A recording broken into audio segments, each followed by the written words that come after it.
सीतामढ़ी के बखरी गांव में शराबबंदी एवं शराब के दुष्प्रभाव को लेकर जन जागरूकता अभियान में शामिल हुए मद्य निषेध मंत्री रत्नेश सदा के बयान ने राजनीतिक गलियारों में हड़कंप मचा दिया है। उन्होंने मीडिया के कैमरे पर शराब की होम डिलीवरी को स्वीकारा है। इतना ही नहीं, उन्होंने इतना तक बता दिया कि शराब की होम डिलीवरी कौन लोग कर रहे हैं और कौन करा रहा है। मीडिया के सवालों पर मंत्री ने कहा कि बिहार में SC/ST समुदाय के गरीब लोग पैसों के लिए शराब की होम डिलीवरी कर रहे हैं। शराब माफिया उनसे यह काम करवा रहा है। सुनिए मंत्री ने क्या कुछ कहा। बदनाम है, शराबबंदी के बावजूद भी बदनाम है। इसलिए बदनाम है, ये नासमझ है, ये शिक्षाविहीन है और ख़ास करके गरीबी के लालच में, गरीबी के कारण थोड़े लालच में माफिया द्वारा शराब डिलीवरी करवाने का काम किया जाता है। इस समाज के लोगों को, SC/ST के नौजवान के लोग, समाज के लोग, SC/ST के समाज के जो भी लोग हैं, जो गरीब है, निसहाय है, लाचार है, बेबस है, उसको थोड़ी लालच में शराब माफिया देते हैं। उसको जो इतना अगर पौच बेच देगा, इतना शीशी बेच दे, बोतल बेच देगा तो मैं इतना पैसा दूंगा।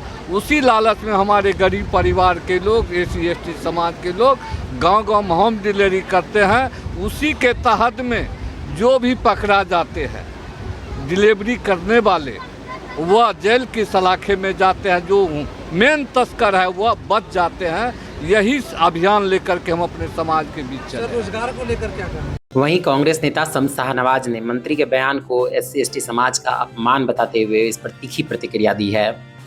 बिहार के मद्य निषेध मंत्री का जो बयान है SC/ST समाज को लेकर कि SC/ST समाज के लोग पैसे के लालच में शराब की होम डिलीवरी कर रहे हैं, ये बेहद शर्मनाक, निंदनीय और पूरी तरीके से खारिज करने योग्य।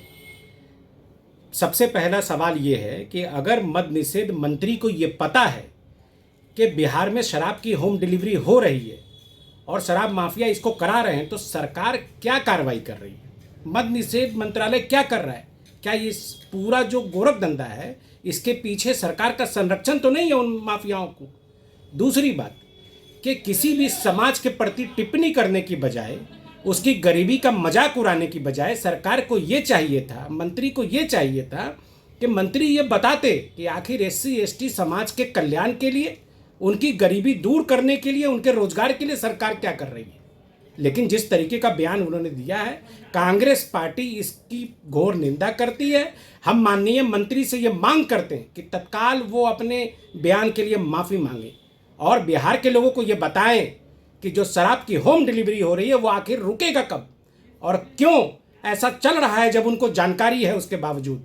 पुलिस क्या कर रही है, मद्य निषेध विभाग क्या कर रहा है, मंत्रालय क्या कर रहा है, सरकार क्या कर रही है, इस पे बाकायदे उनको आकर सामने आकर बयान देना चाहिए और इस पूरे घटनाक्रम के लिए माफ़ी मांगना चाहिए। सीतामढ़ी की कांग्रेस पार्टी और पूरे बिहार के स्तर पर हम ये चेतावनी देना चाहते हैं कि अगर मंत्री महोदय ने माफ़ी नहीं मांगी तो सड़क से लेकर विधानसभा के अंदर हम लोग उनका विरोध करेंगे और उनको माफ़ी मांगने के लिए मजबूर करेंगे।